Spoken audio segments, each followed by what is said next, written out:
주셨음이더라. 아멘. 그 많은 사람들이 그 인생 드라마를 뽑을 때 그 나의 아저씨, 그 나의 해방일지를 언급하는 경우가 있습니다. 뭐 이 드라마는 뭐 배우의 연기도 좋지만 이게 마음에 와닿는 그런 명대사가 참 많습니다. 이 두 드라마의 이제 극본을 쓴 그 박혜영 작가의 새로운 드라마가 이제 이번 주부터 시작을 하는데요. 사진을 보시면 이 드라마의 제목이 되게 은혜가 됩니다. 모두가 자신의 무가치함과 싸우고 있다. 이 드라마 이제 예고편만 나왔는데요. 뭐 예고편만 보고도 막 눈물이 나고 이미 인생 드라마라고 막 얘기할 정도로 지금 굉장히 주목을 받고 있는 드라마 중에 하나인데요. 이제 기사를 보니까 이 드라마의 내용은 그 영화계에서 활동하는 사람의 이야기입니다. 그 영화계에서 어떻게 보면 잘 풀리지 않는 한 사람이 있는데 자기 주변에 있는 막 친구나 아는 사람은 너무 잘 나가는 거예요. 그 주인공은 그 내면 안에서 질투, 무력감, 이런 경쟁 의식이 있겠죠. 그래서 이것을 극복하려고 막 발버둥을 칩니다. 이 과정에서 그 사람이 얼마나 그 자기 내면 안에 자신의 존재의 무가치함을 느끼겠습니까? 그래서 이런 내적 갈등을 회복해가는 그런 내용의 드라마인데요.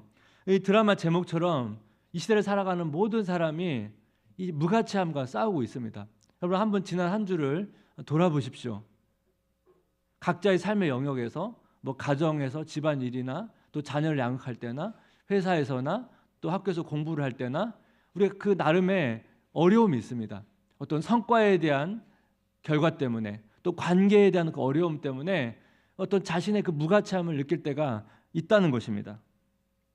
오늘 본문을 보게 되면 아브라함도 마찬가지죠. 이 자신의 비겁함 때문에 지켜야 될 그 가족을 제대로 지키지 못하는 자신의 모습을 보면서 아마 아브라함도 자신의 무가치함을 아마 느꼈을 것입니다. 그래서 오늘 그 내용을 가지고 좀 말씀을 나누기를 원하는데요. 먼저 우리는 아브라함의 좀 이해할 수 없는 행동에 대해서 한번 생각을 좀 해보면 좋겠습니다. 창세기 12장에서 아브라함이 이제 기근이 들어서 이제 애굽으로 이동을 하게 되는데 아내를 누이라고 이렇게 말하기로 합의를 합니다. 이 합의 때문에 애굽에서 사라를 이제 바로에게 이제 보내게 됩니다. 하나님의 계획으로 사라는 다시 이제 가정으로 이제 돌아오게 되었는데요. 오늘 본문에서 아브라함은 또 사라를 왕에게 또 보내게 됩니다. 뭐 사람이 누구나 또 반복해서 실수를 하죠. 하지만 오늘 본문에 나오는 이 내용은 워낙 사안이 크다 보니까 좀 아브라함의 행동이 잘 이해가 되지가 않습니다. 그래서 오늘 본문을 묵상하다 보면 좀 불편한 지점들이 생기는데요. 아브라함이 그 왕에게 하는 말을 보십시오. 창세기 20장 13절입니다.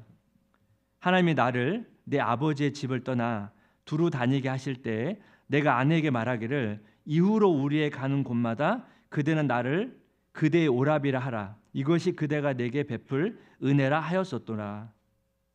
아브라함과 사라는 여러분 애굽에서의 경험이 있었음에도 불구하고 오라비와 누이라고 하는 이 관계 설정을 바꾸지 않습니다. 왜 아브라함은 이 애굽에서의 그 아픈 경험을 경험했음에도 불구하고 왜 이 합의를 바꾸지 않을까요?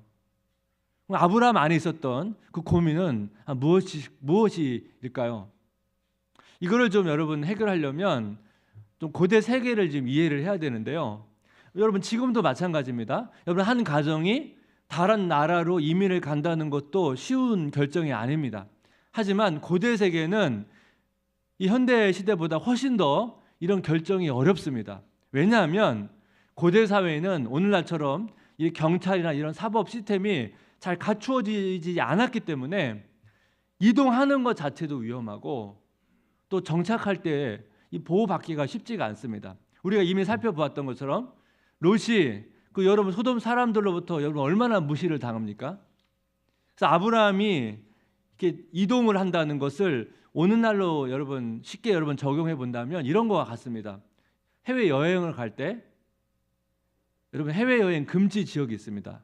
해외 여행 가지 말아야 될 나라가 이렇게 선정되어 있습니다. 이런 나라는 뭐 전쟁이나 테러가 있거나 아니면 납치나 폭력으로부터 보호받지 못하는 지역이거든요. 그러니까 아브라함이 지금 다른 나라로 이동을 한다는 것은 오늘날 여행 금지 구역으로 가서 그곳에 정착하는 것과 비슷하다는 것입니다. 아브라함은 하나님의 부르심을 받아서 가나안 땅으로 갈 때, 또 자발적 의지를 가지고 애굽이나 그랄로 갈 때 이 하나님의 보호에 대한 그런 강한 확신을 못했던 것 같습니다. 그러다 보니까 어떻게 해요? 아브라함은 오라비와 누이라고 하는 이 관계 설정을 바꾸지를 못하는 거예요. 불안하니까요.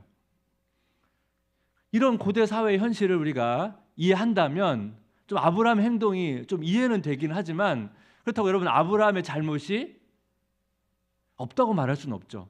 왜냐하면 하나님이 아브라함과 언약을 맺을 때 사라를 통해서 그 자손을 번성시키겠다고 약속을 주셨거든요. 근데 아브라함 이 행동은 이 하나님과 언약을 깨는 행동입니다.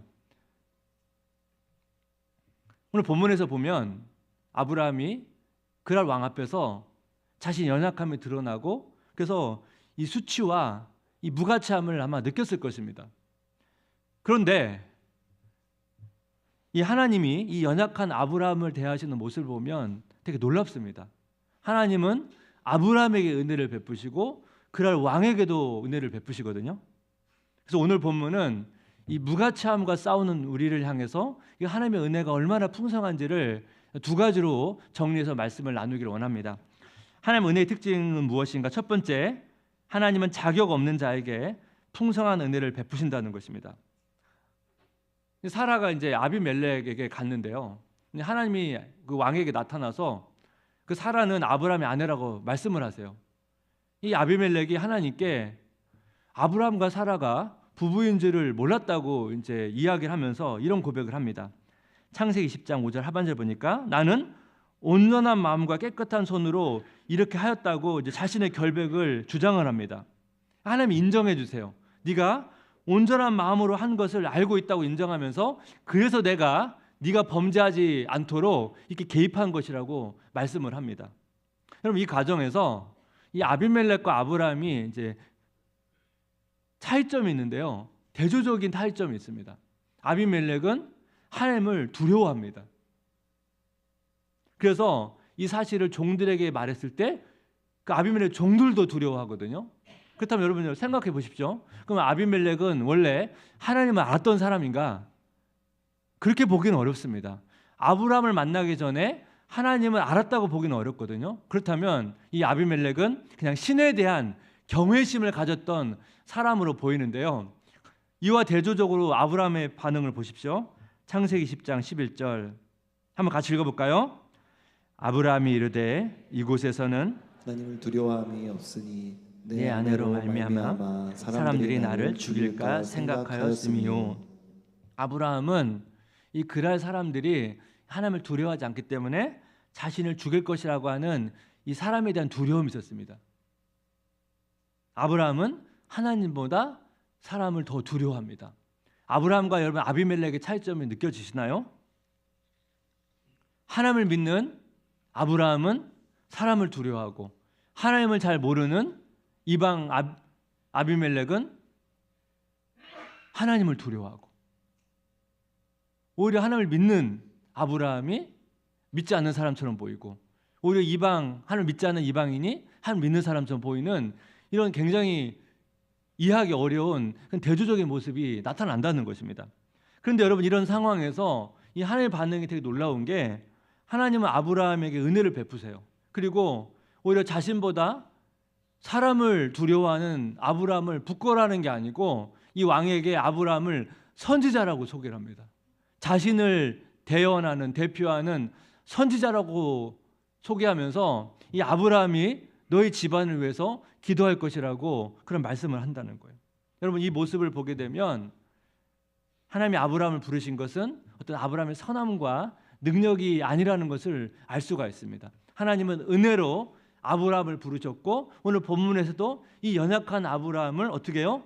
하나님을 대언하는 선지자로 여겨주신다는 것입니다. 우리가 은혜라는 말을 참 많이 듣죠. 이 시간은 좀 은혜에 대한 개념을 다시 한번 정리하면 좋겠는데, 오늘 어떤 개념으로 정리해 드리길 원하냐면, 고대시대 사람들이 이 은혜를 어떻게 생각했는지를 먼저 보고 우리가 알고 있는 하나님의 은혜랑 대조를 해볼 텐데, 그 김영태 교수가 고대 사회 사람들이 생각한 은혜의 개념을 이렇게 설명하는데, 유대인 철학자 필론을 가지고 설명을 합니다. 한번 제가 읽어보겠습니다. 이것들은 머리가 될 것이라는 축복의 말, 이것들은 그들의 행위로 율법을 성취한 선한 사람들을 위한 축복이며, 그 축복을 선물 주기를 좋아하시는 하나님의 은혜에 의해서 완성될 것임입니다. 하나님은 그 자신과 닮았기 때문에 탁월한 것을 존귀케 하시고 보상해 주십니다. 여기 어떤 의미인가요? 약간 좀 표현이 어려운데, 고대 사회에서의 은혜는 그들의 행위로 율법을 성취한 사람들에게 베푸는 선물이라는 거예요. 이게 무슨 의미죠? 고대 사회 사람들이 생각했던 은혜라는 것은 은혜 받을 만한 행동을 한 사람에게 주는 선물이라는 거예요. 그렇다면 은혜 받을 만한 행동을 하지 않은 사람들에게는 선물을 주지 않는다는 거예요. 이것이 고대 사람들이 생각했던 은혜에 대한 개념이라는 것입니다. 그렇게 보면 하나님의 은혜는 어떻게 해요? 고대 사람들이 생각했던 은혜의 개념을 반대로 뒤집어 버린 것입니다. 하나님은 은혜 받을 만한 자격이 없는 자에게 선물을 주세요. 그래서 우리가 보통 구원을 하나님의 은혜라고 말할 때, 우리가 구원받을 만한 어떤 자격이나 행동을 하지 않았지만 하나님 우리에게 선물로 구원을 주신 거잖아요. 우리는 그것을 믿고 있잖아요. 그래서 그 책에서 마틴 루터의 글을 인용하는데요, 한번 제가 읽어보겠습니다. 하나님의 사랑은 사랑할 만한 것을 찾아내는 것이 아니라 오히려 사랑할 만한 것을 창조한다. 인간의 사랑은 사랑할 만한 대상에 의해서 생겨난다. 그러므로 죄인들이 아름다운 것은 그들이 사랑받기 때문이지 그들이 아름답기 때문에 사랑받는 것이 아니다. 우리가 이 은혜를 생각할 때 여러분 자연스럽게 이런 결과가 온다는 거예요. 우리는 아름다워서 사랑받는 게 아니고 사랑받기 때문에 아름답다는 것입니다. 우리는 하나님의 무한한 사랑을 받은 존재이기 때문에 우리는 이미 아름다운 존재라는 것입니다. 세상의 기준과 다르죠. 세상의 기준은 아름다운 어떤 기준이 있고 그 기준에 도달해야만 아름답다고 말하는데, 우리는 기준을 제시하는 게 아니고 무조건적인 사랑을 받았기 때문에 우리는 이미 아름다운 존재라는 것입니다. 우리가 은혜를 생각할 때 그럼 우리가 질문이 생기죠. 우리는 아름다움에 대해서 어떤 기준으로 생각하고 말하는가? 나는 나 자신에 대해서 아름답다고 생각하는가? 그럼 어떤 기준에서 아름답다고 생각하는가? 만약 내가 아름답지 못하다고 여러분 생각한다면 어떤 기준 때문에 나는 아름답지 못하다고 생각하는가? 우리가 하나님의 은혜를 생각할 때 우리는 이 질문에 대해서 어떻게 해요? 성격적인 답변을 할 수 있어야 된다는 거예요. 만약 이 질문에 대해서 그런 답변을 하지 못한다면 우리는 지금 아직 하나님의 은혜에 대해서 잘 이해하지 못한다는 것입니다. 그 소천한 서강대 장영희 교수의 글을 보면 이런 표현이 있습니다. 사람이라는 단어의 날카로움, 미음을 부드러운 동그라미, 이응으로 바꾸면 바로 사랑이 된다. 사람이 할 때 그 미음 말하는 것입니다. 단어의 날카로운 미음을 부드러운 동그라미, 이응으로 바꾸면 바로 사랑이 된다. 이게 뭐예요? 사람이 원래 날카로운, 어떻게 보면 까다로운, 어떻게 보면 모난 그런 존재인데 그 사람이 점점 부드러운 동그라미처럼 바뀌어가는데 어떻게 여러분 이게 바뀝니까? 사랑을 받을 때. 사랑을 받을 때 이런 결과가 일어난다는 것입니다. 우리가 하나님의 사랑을 더 많이 누리고 그 하나님의 은혜를 더 많이 누리면 누릴수록 우리는 더 점점 부드러워진다는 것입니다. 이미 우리는 아름다운 존재이지만 더 그 사랑과 은혜를 맛보고 누릴 때 더 아름다운 존재로 빚어져 간다는 것을 이야기하고 있는 것입니다. 우리 지난주에 우리는 이 세상의 관점, 더 고도를 높이려고 하는 그 치열한 경쟁 속에서 살아가고 있다고 제가 말씀을 드렸죠. 우리도 이 세상과 단절해서 살 수가 없기 때문에 그 속에 살다 보면 우리도 어떻게 해요? 좌절을 경험하고 아픔을 경험합니다. 그 과정에서 자신의 무가치함을 느끼고 초라함을 느끼고 그런 것을 경험한다는 말이에요. 세상은 자신의 능력으로 자기의 가치를 증명해야만 너는 사랑받을 수 있다고 말하지만 하나님의 자녀는 자신이 얼마나 연약한 죄인인지, 동시에 우리가 얼마나 하나님의 사랑을 받은 존재인지를 동시에 깨달을 때만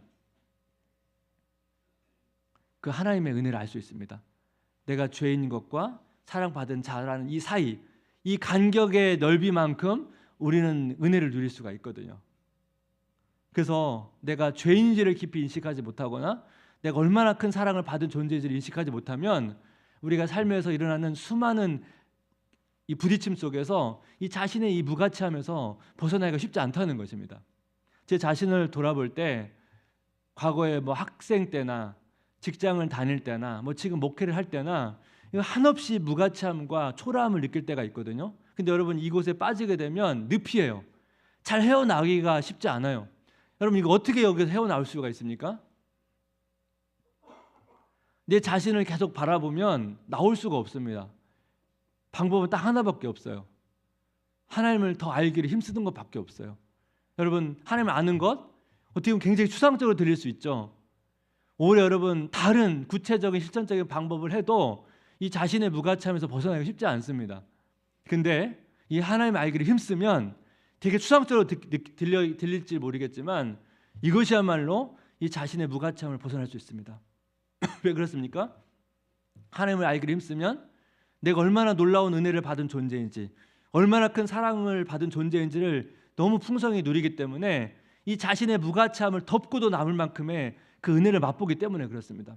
그래서 제가 몇 주 전부터 영혼의 스트레칭을 해야 된다고 지금 계속 강조하고 있지 않습니까? 또 여러분 바쁜 시간 가운데 틈틈이 여러분 계속 시간을 쪼개서 짜투리 시간이라도 하나님을 묵상하십시오. 오늘 본문을 보면 이 아브라함, 이 연약함, 자신의 가정조차 지키지 못하는 이 아브라함을 선대하시는 은혜를 주시는 하나님을 묵상하십시오. 그럼 우리가 다시 일어설 수가 있습니다. 자신의 무가치함의 늪에서 빠져나올 수가 있습니다. 이번 또 한 주간 동안 여러분 다시 한번 또 하나님을 나아가십시오. 하나님께 나아가십시오. 하나님을 생각하십시오. 아브라함을 선대하신 하나님이 여러분을 선대하십니다. 여러분에게 그 은혜를 베푸시기를 원하십니다. 그래서 그 자신의 무가치함을 느낄 때마다 그 하나님을 바라보시면서 그 무가치함의 늪에서 나오시기를 바랍니다. 그 은혜 누리시기를 주님의 이름으로 축복합니다. 하나님의 은혜의 특징은 무엇인가? 두 번째는 뭐냐면 하나님은 우리의 작은 성장을 아신다는 거예요. 창세기 12장을 보면 아브라함이 애굽에 내려간 이유는 기근이라고 말씀에 나와 있는데 오늘 본문을 보면 왜 그랄에 갔는지 이유를 말하지 않습니다. 근데 그랄에 갈 가능성이 있는 이유는 기근일 가능성이 높습니다. 왜냐하면 아브라함은 가축이 많았거든요. 가축을 먹이려면 물이 필요해요. 그래서 기근이 들면 물을 찾아 이동할 수밖에 없거든요. 아브라함이 그런 상황 때문에 이동했을 가능성이 되게 많은데요. 오늘 본문을 보면 그랄이라 하는 지역에 머물게 되는데 여기서 중요한 건 뭐냐면 아브라함이 애굽에 가지 않았다는 거예요. 창세기 12장에서는 기회가 들었을 때 애굽에 갔는데 오늘 본문에서는 애굽에 가지 않고 그랄에 머물었는데 오늘 본문에 보시면 아브라함이 애굽에 가려고 많이 생각을 했던 것 같습니다. 오늘 본문에 보면 그 힌트가 나오는데 창세기 20장 1절입니다. 한번 같이 읽어보겠습니다. 아브라함이 거기서 네게브 땅으로 옮겨가 가데스와 술 사이 그랄에 거류하며, 여기 보니까 네게브, 가데스, 술, 그랄이라고 하는 여러분 우리가 어떻게 보면 참 생소한 지역들이 나오죠. 좀 지도를 보겠습니다. 지도를 보면 의미를 좀 알 수가 있는데 그 지중해 해안 쪽에 여러분 보시면 그랄, 부알세바, 네게브 보이시죠? 이 부엘세바는 이스라엘의 남쪽 경계입니다. 그리고 그 바로 아래 네게브는 그 아래 이스라엘 남부 쪽에 광야 지역을 전체로 통틀을 때 네게브라고 말하고 그 아래 보시면 가데스라고 보이죠? 이 가데스는 네게브 지역의 오아시스, 즉 물이 있는 지역입니다. 그리고 애굽을 보이시죠?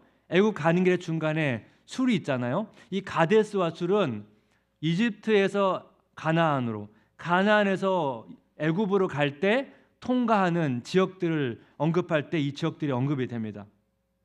그러면 아브라함은 기근이 들어서 이스라엘 남부 아래쪽 이 네게브 지역으로 이동을 한 것 같습니다. 그리고 이 가데스와 이 술을 언급한 거 보면 아브라함은 처음에는 애굽으로 이동할 생각을 했었던 것 같습니다. 그러다가 아브라함이 애굽에 가지 않고 지금 그랄이라고 하는 부엘세바에서 지중해 해안 쪽에 있는 그 지역에 머문 것입니다.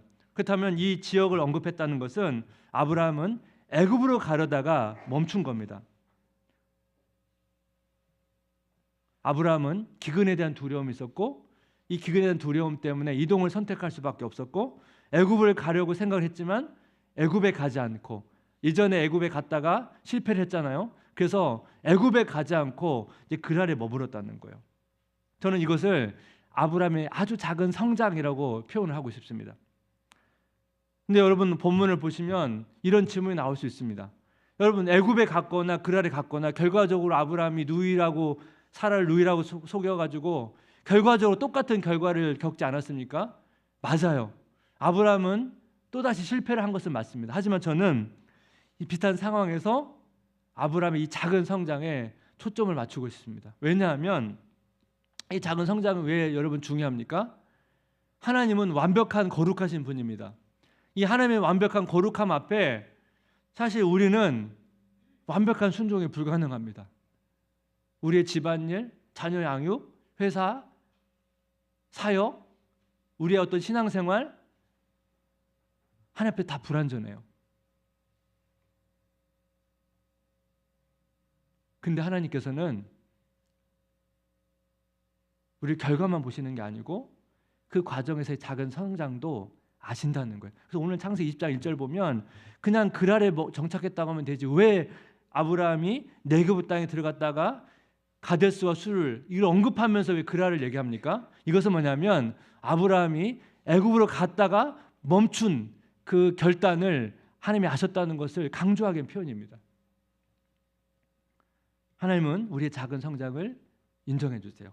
어떤 근거로 그렇습니까? 앞에서 말씀을 드렸잖아요. 하나님은 은혜 받을 자격이 없는 자에게 은혜를 베풀기로 작정하셨기 때문에 여러분 자격 없는 자에게 은혜 주식으로 작정하셨는데 이 절대적인 그 완벽한 기준을 들이대면서 결과를 보고 우리가 실패했다, 너는 잘못했다고 우리를 평가하시고 판단하신다면 우리 중에 여러분 누가 여러분 하나님 앞에 설 수 있는 사람이 누가 있겠습니까? 하나님은 그런 분이 아니라는 거예요. 근데 여러분 구약을 보시면 하나님 이스라엘 백성을 심판하실 때가 있거든요. 그럼 왜 심판하시겠습니까? 하나님이 계속 은혜를 주시고 기회를 주시고 인내를 하시지만 뭐예요? 그 작은 성장조차 없는 거예요.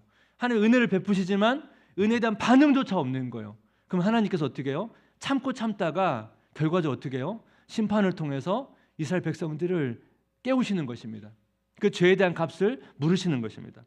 그래서 우리는 은혜 받을 자격이 없는데 은혜를 받았지만 어떻게 해요? 그 은혜에 대한 반응을 해야 됩니다. 작은 성장이라도 있어야 된다는 것입니다. 왜냐하면 우리가 은혜에 대한 반응하지 않는 것은 예수님의 십자가의 그 값비싼 희생을 값싼 은혜로 바꾸기 때문에 그렇습니다. 대표적으로 여러분 베드로를 보십시오. 여러분 베드로가 예수님의 수제자 아닙니까? 예수님이 체포되니까 베드로는 칼을 휘둘러서 다른 사람의 귀를 잘라버립니다. 근데 결과적으로 도망을 가죠. 도망을 가는데 베드로는 그래도 예수님의 뒤를 쫓아가서 예수님 체포된 그 뜰까지 쫓아갑니다. 근데 결국 쫓아가서 겨우서 3번이나 부인하잖아요. 그리고 결과적으로 도망가서 어부의 삶으로 돌아가거든요. 예수님이 찾아와가지고 묻잖아요. 네가 나를 사랑하느냐고. 그래서 예수님 베드로가 사랑한다고 고백하면서 회복을 하는데요. 여러분 베드로의 이 모습을 쭉 보면 베드로는 계속 뭔가 예수님께 나아가요. 반응을 해요. 근데 결과적으로 계속 실패해요. 잘 되지 않습니다. 예수님에 대한 오해도 있었고 자기 나름은 예수님을 사랑해서 한 건데 결과적으로 실패인데요. 하지만 예수님은 베드로를 불쌍히 보세요. 그 마음을 아세요. 그 베드로의 중심을 알고 나를 따르려고 했지만 그 연약한 가운데 넘어진 것을 아세요. 그 작은 애씀과 순종을 아신다는 거예요. 그 하나님께서 우리에게 동일해 하세요. 하나님 아버지께서 우리에게 어떤 마음이세요? 내 앞에서 뭐든지 시도해도 괜찮다. 그 과정에서 실수해도 좋고 실패해도 괜찮다. 하지만 그 과정에서 너희는 조금씩 그렇게 성장한다는 거예요. 하나님 우리의 감시자가 아닙니다. 하나님 우리의 보호자이십니다. 해밍웨이 소설에 노인과 바다로 유명한 소설이 있는데 이 소설의 주인공은 나이가 많이 든 어부입니다. 84일 동안 물고기를 잡지 못합니다. 어떻게 보면 어부로서의 어떤 능력을 상실한 것 같은 어떻게 보면 그런 모습인데요. 그러다 보니까 이 어부를 따랐던 소년도 부모의 반대로 이제 다른 배를 타게 되고요. 아마 이 노인은 내가 이제 더 이상 쓸모가 없구나, 그런 자기 인식이랄까요? 그래서 이 노인이 다시 먼 바다를 향해 나갑니다. 그 바다에 나가서 이제 청새치, 자그마한 큰 청새치를 잡게 되는데, 이 청새치를 잡는 과정에서 사투를 벌입니다. 그리고 잡아서 돌아오는 과정에 이 상어떼를 만나가지고 이 상어떼가 청새치의 살을 뜯어 먹어서 이 상어와 치열한 사투를 벌이지만 결과적으로 돌아왔을 때 이 청새치 뼈만 가지고 도착을 하거든요. 여러분, 결과적으로 어부는 정말 애쓰고 수고했지만 남은 거는 뼈밖에 없잖아요. 수고에 대한 어떤 보상도 없는데요. 근데 노인은 청새치와 이 상어와의 사투 속에서 나는 무가치한 어부가 아니라는 그 존재, 그 사실을 확인한 것만으로 만족합니다. 그리고 집에 돌아와 쓰러져 잠이 드는데요. 저는 이 소설을 생각할 때마다 이 어부와 우리의 삶이 되게 비슷하다고 생각합니다. 우리가 매일 아침 하루를 시작해서 피곤한 몸을 이끌고 또 저녁 때 쓰러져 잠에 들죠. 그 하루 동안 굉장히 많은 일들이 있지 않습니까? 뭐 집안 일이든 회사 일이든 뭐 학교에서 공부를 하는 일이든. 근데 어떤 날은 참 하루가 되게 공허하게 느껴집니다. 오늘 하루 동안 성과가 없는 것처럼 느껴지고, 하루 동안 있었던 일 중에 뭔가 자꾸 자책이 되고 후회되는 일들이 있고, 그런 공허함이 찾아오기도 하고, 그런 일을 겪는단 말이에요. 그 과정에서 우리는 나의 초라함과 무가치함을 느낄 수가 있다는 것입니다. 이 소설은 은혜를 말하지는 않습니다. 치열한 투정 속에서 자신의 의지를 가지고 싸울 때 그것만으로도 뭔가 삶을 살아갈 의미가 있다는 것을 강하게 주장하는데요. 근데 여러분, 그것도 필요하죠. 하지만 하나님의 자녀는 이 어부가 느낀 그 만족의 이상의 은혜를 누릴 수가 있습니다. 왜 그렇죠? 우리는 자격 없는 자에게 베푸신 이 하나님의 은혜를 알고 있잖아요. 그래서 우리가 때로는 이 어부처럼 치열하게 싸웠지만 결국 하루 동안 살아도 뭔가 보상 얻은 것, 그 열매를 없는 것처럼 보인다 할지라도 우리는 우리를 사랑하시고 우리에게 은혜를 베푸신 그 하나님의 은혜 때문에 이 어부가 느낀 그 이상의 만족을 누릴 수가 있다는 것입니다. 여러분, 말씀을 마무리하면서요, 우리가 되게 능력이 있고 뭔가 힘이 있고 그런 게 있기를 바라요. 전 성도님이 그렇게 살기를 바랍니다. 근데 여러분, 뭔가 자격이 있고 뭔가 능력이 있고 힘이 있을 때 뭐가 제일 약해지기 쉽냐면 하나님께 기도하기가 쉽지가 않아요. 왜냐하면 내 힘으로 다 할 수 있으니까. 근데 여러분, 내가 무기력할 때, 내가 초라할 때, 이때가 바로 하나님께 기도할 때거든요. 오늘 본문에 보면 하나님께서 아브라함에게 기도를 부탁합니다. 너는 선지자라고 말하면서 이 아비멜렉 가정을 위해서 기도하라고 말합니다. 여러분, 아브라함의 마음을 보십시오. 자신의 가정조차 지키지 못한 초라한 그 모습 앞에 나의 기도가, 나 하나님께 기도할 자격이 있나? 하나님 내 기도를 응답하실까? 근데 하나님은 아브라함을 향해서 기도하라고 말씀하십니다. 그 내용을 볼까요? 창세기 10장 17, 18절 한번 같이 읽겠습니다. 아브라함이 하나님께 기도하매 하나님이 아비멜렉과 그의 아내와 여종을 치료하사 출산하게 하셨으니 여호와께서 이왕에 아브라함의 아내 사라의 일로 아비멜렉의 집의 모든 태를 닫으셨음이더라. 아브라함이 기도를 하니까 닫혀있던 아비멜렉 집안의 태를 여신다는 거예요. 아브라함의 기도를 들어주십니다. 여러분, 아브라함이 뭔가 자격이 있어서 기도하는 것이 아닙니다. 하나님이 자신을 선지자로 불러주셨다는 그 은혜 때문에 기도를 했는데 그 기도에 대해서 하나님께서 응답하시는 것을 보게 된다는 것입니다. 여러분, 우리가 기도할 때 응답이 되는 것은 우리가 뭔가 잘 살아가지고 응답이 되는 게 아닙니다. 우리의 기도가 응답되는 것은 우리의 기도를 들으시는 하나님이 능력 있는 분이기 때문에 우리의 기도를 받으시는 것입니다. 우리가 연약하기 때문에 기도를 못하는 게 아니에요. 우리가 떳떳해야 기도하는 게 아닙니다. 하나님은 우리의 연약한, 어떻게 보면 우리의 자격 없는 우리의 모습이라 할지라도 우리의 기도를 들으신다는 것입니다. 여러분이 또 한 주간 살 때 또 무가치함을 느낄 때가 있습니다. 그때 여러분, 아브라함을 선대하신 하나님을 기억하시면 좋겠습니다. 아브라함의 기도를 통해서 이 아비멜렉의 가정에 태를 여신 것처럼 성도님의 그 기도를 통해서 하나님께서 일하실 것이고 성도님에게 은혜를 베풀어 주실 것입니다. 우리가 하나님을 묵상하면 좋겠습니다. 자격 없는 우리를 불러주신 하나님, 우리에게 풍성한 은혜를 베풀어 주신 하나님. 사람들은 실패한 것처럼 보이지만 하나님은 그 실패 안에서도 우리의 작은 성장을 인정해 주신 하나님을 여러분 생각하시면 좋겠습니다. 그리고 아브라함을 선자로 부르셔서 아브라함의 기도를 통해 일하시는 것처럼 하나님은 성도님의 기도를 통해서 일하실 것이라고 약속해 주십니다. 이번 한 주간 동안 이 무가참과 싸우면서 성도님을 향해서 베풀어 주시는 그 놀라운 하나님의 은혜와 사랑을 맛보시면서 여러분 삶의 그 자리에 그 사명을 감당하시는 은혜 주시기를 주님의 이름으로 축복합니다. 우리 같이 한번 말씀을 좀 기억하면서 같이 찬양으로 나아가면 좋겠습니다. 주님, 제 마음이 너무 둔해서 주님, 제 마음이 너무 둔해서 주님을 볼 수 없습니다. 주님을 볼 수 없습니다. 이 땅에 속하여 이 땅에 속하여 이 땅만 보다가 이 땅만 보다가 주님 손을 놓쳤습니다. 주님 손을 놓쳤습니다.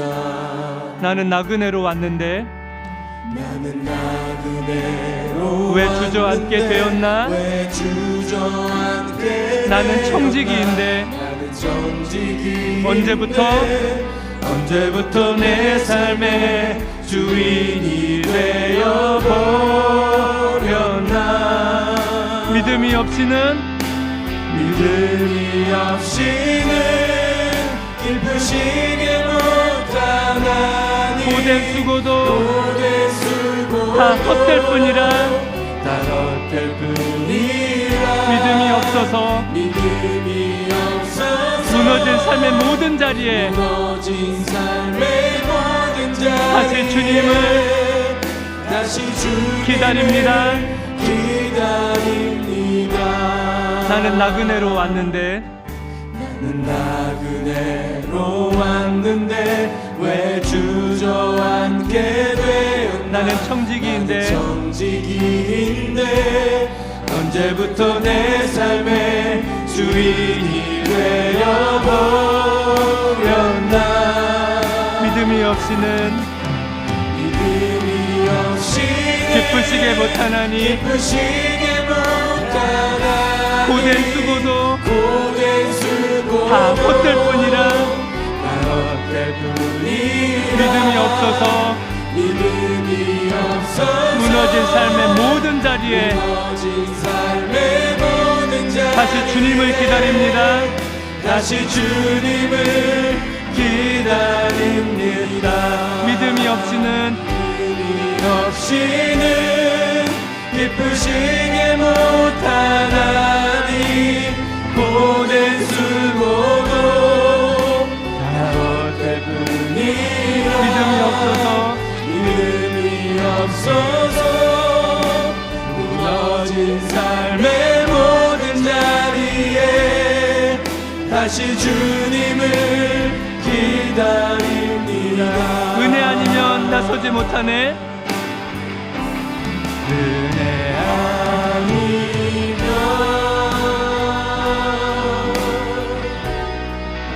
나서지 못하네. 십자가의 그 사랑 십자가의 그 사랑 능력 아니면 나서지 못하네. 은혜 아니면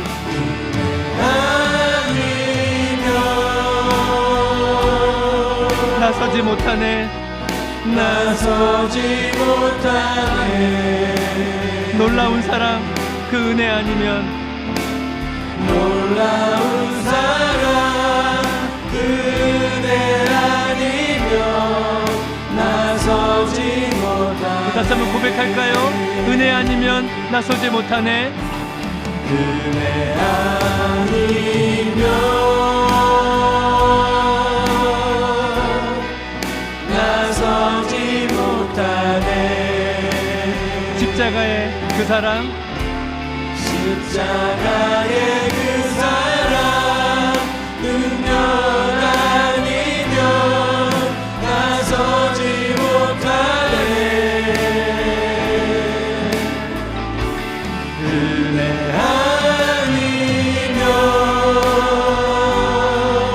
나서지 못하네. 나서지 못하네. 완전한 사랑 그 은혜 아니면 완전한 사랑 그 은혜 아니면 나서지 못하네.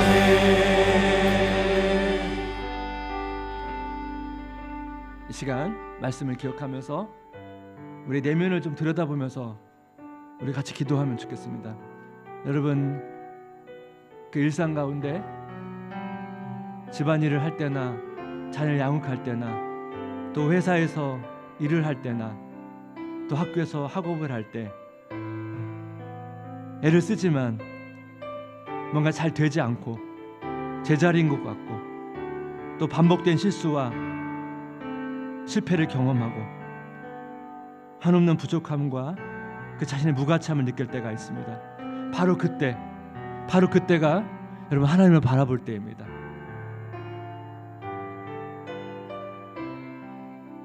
그리고 그 하나님께 기도할 때입니다. 자격 없는 우리의 기도를, 이 부족한 우리의 기도를 과연 받으실까? 떳떳하게 살지도 못했는데, 하나님이 기쁘시게 하는 삶을 살지도 못했는데 내 기도를 들으셔 주실까? 혹시 여러분 그런 하나님 앞에 나가기 어려운 그런 마음들이 있다면 여러분 담대히 나아가십시오. 자기 가정조차 지키지 못했던 그 아브라함을 넌 나의 선지자다, 나의 사랑한 자 불러주시면서 그 기도를 통해서 아비멜의 가족의 태를 여셨던 것처럼 하나님께서 우리 기다리고 있습니다. 우리의 기도를 기다리십니다. 진짜 우리의 마음을 열고 하나님 앞에 담대히 나아가기를 원하십니다. 시간 한번 같이 기도할 때 여러분, 우리의 기도를 응답하는 것은 우리의 어떤 능력 때문에 우리의 기도를 응답하시는 것이 아닙니다. 우리의 선함 때문에 응답하시는 것이 아닙니다. 우리의 기도를 들어주시는 그 하나님이 선하시고 그분이 능력이 많으시기 때문에 우리의 기도를 응답하시는 것입니다. 이 시간 간절히 기도할 때 여러분 자신의 무가치함을 느끼고 있다면, 혹시 배우자와 우리 자녀 가운데, 우리 지체 가운데 애를 쓰지만 너무 힘들고 고통스러운 시간을 통과하고 있다면 우리 같이 한번 중보하며 우리 같이 한번 은혜를 구하면서 우리를 선대하신 하나님을 바라보며 같이 기도하기를 원합니다. 같이 기도하겠습니다.